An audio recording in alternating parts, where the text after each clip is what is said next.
How's it going, everyone? Eagle Lockpicking here, and today we have the Robur 2391. It has the gens top drivers in it.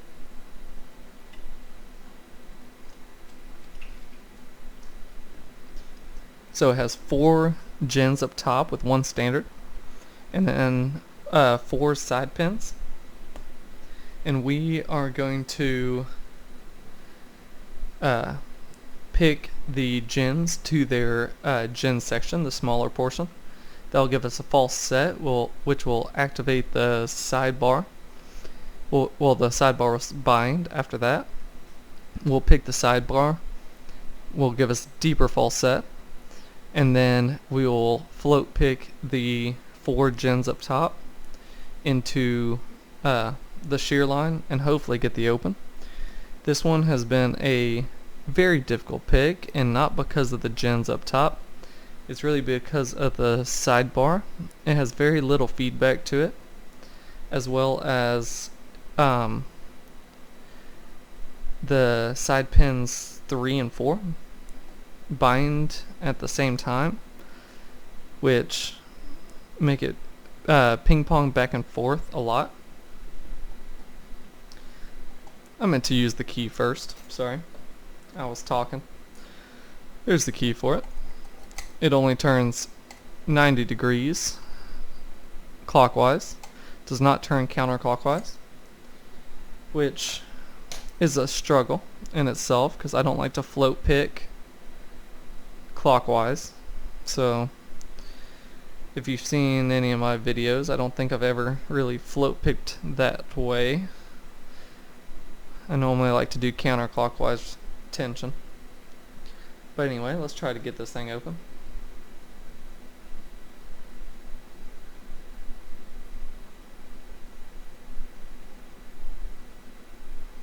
So I just go back and forth on these top pins until you can kind of feel a little bit of tension in them, but they pick like standards during this part. You're just trying to get them into that fake shear line, which is their gen section.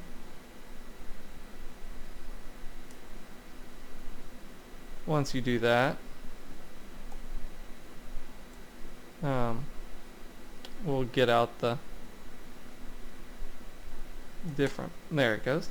Okay, so we hit into a little false set.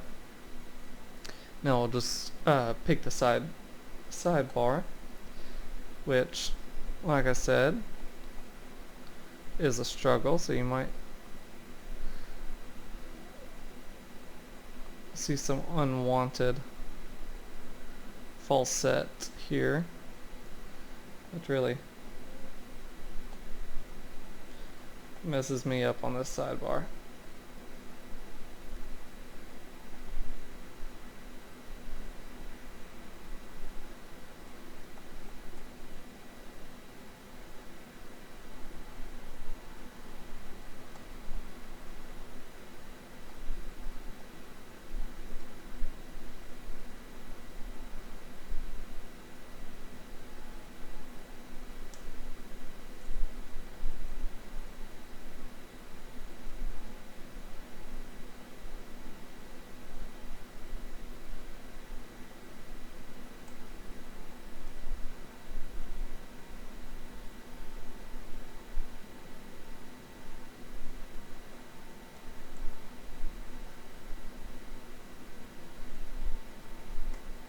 So I pick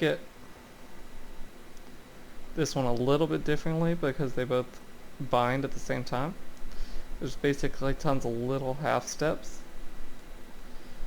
so it's almost too late to fall into a false gate once they're both real close to the shear line. It's really the only way I've found that sidebar picks somewhat consistently. So now you saw I got into a deeper false set. So now I'll float pick the spools well, gens, they're kind of like spools right now, um, out of their false set into the true set.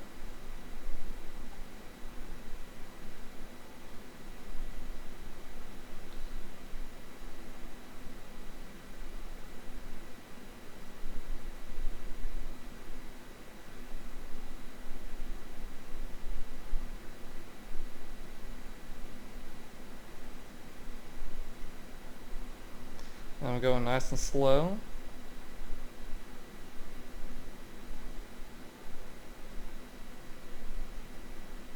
Making sure I am on the right pin when I do it.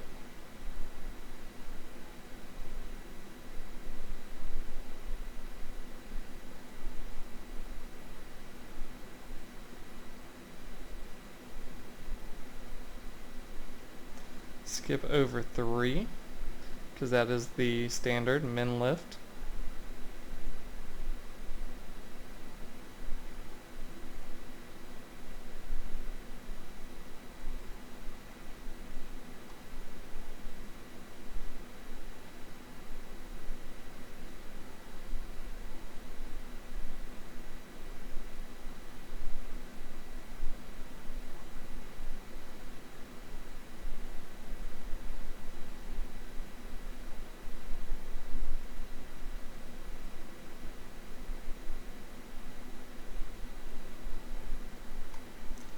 There we go.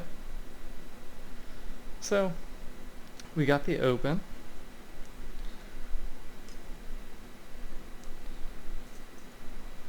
Whew, that is a tough pick. That one takes a good bit of concentration. Thank you, Nightmare, for sending this to me. I know you're trying to put a little frustration in my life, and you did a good job at it. Alright, so this one, let's gut it and show you what's inside.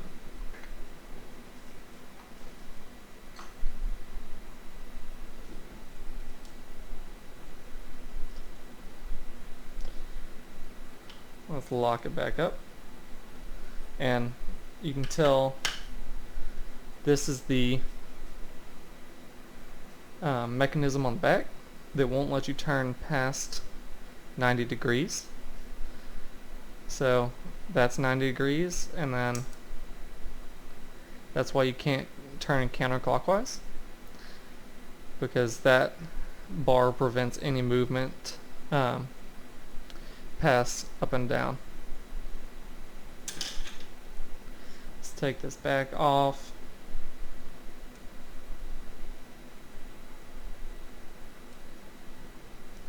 That sidebar, I think, I can't remember. Probably took me about a week. Maybe not that long, but it feels like it. To really get the hang of that sidebar and figure out the best way to go about opening that one. Alright, key turns sideways. If you don't have any core followers, or if your core has a stem on the back, using like a 9mm or depending on your size socket, it'll fit right in. And it's a good core follower if anyone doesn't have any and is just trying to get into this hobby. You can always find creative ways to gut locks and make it an inexpensive hobby. Well, for the most part, besides locks. Because once you buy some, you're just going to want to buy them all. Let me move that for a second.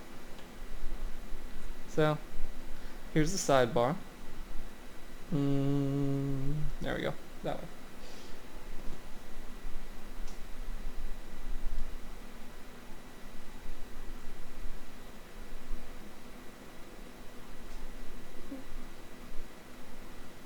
So as you can tell, there's two, like the very 1 and 2 were a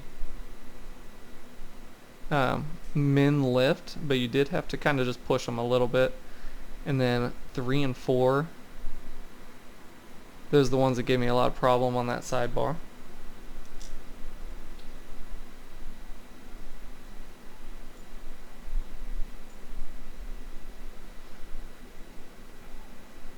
So now we'll do key pins. Well, let me take out these 2 springs.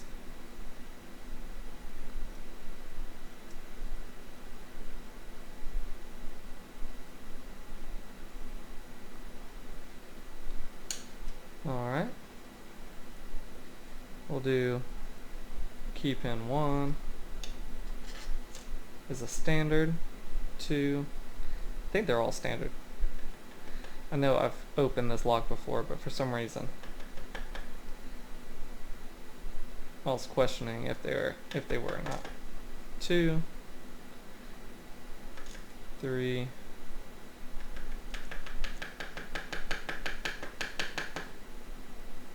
come on, 4. That wasn't even 4, that was 5.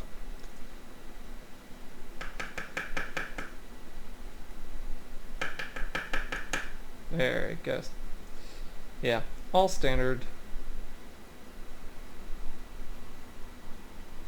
Which oversets wasn't really a problem with this one. Wasn't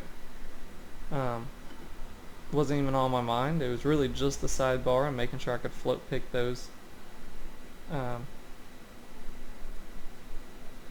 gens at the end.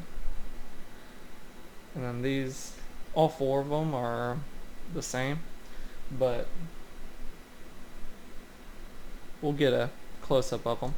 They look just like the ASA 6K sidebar pins.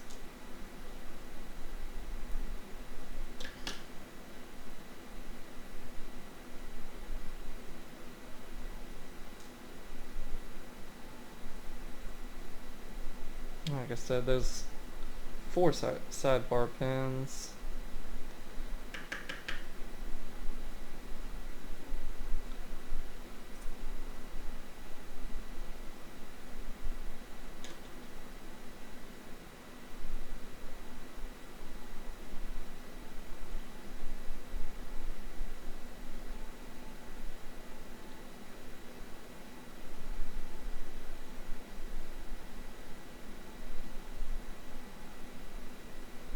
There we go. And then we're going to take out these drivers. I'll try to get you a view the best I can.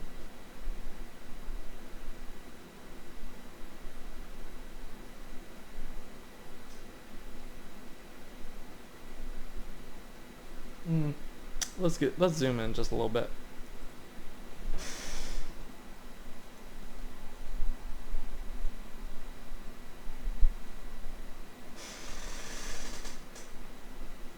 There we go. Sorry, I don't have my auto zoom on this camera sucks. So this is pin 1.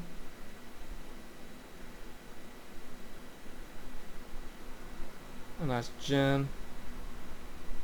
That is the one problem with this kind of follower. I mean, you can just tap them out, but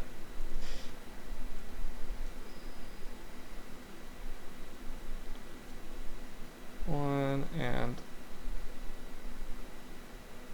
2 should also be a gen, if you can see it.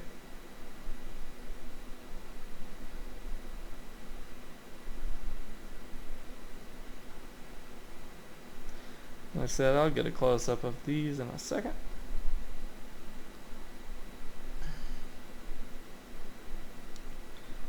We'll go to pin 5, which is a gen that likes to fling out at me. For some reason, 5's spring feels stronger than the other ones. I'm not 100% sure why.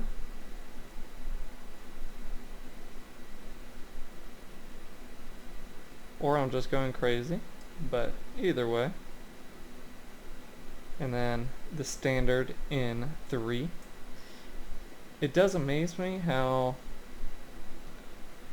and just 5 normal springs in there, how small of a driver is in pin 3, and it's not even as small as the driver that was in the other Robur that I had, that it basically looked like a master key spacer, which I don't know how they machine that so small and still as effective as it is. Anyway, enough rambling. I'll get you a close-up of these, and then that will be it.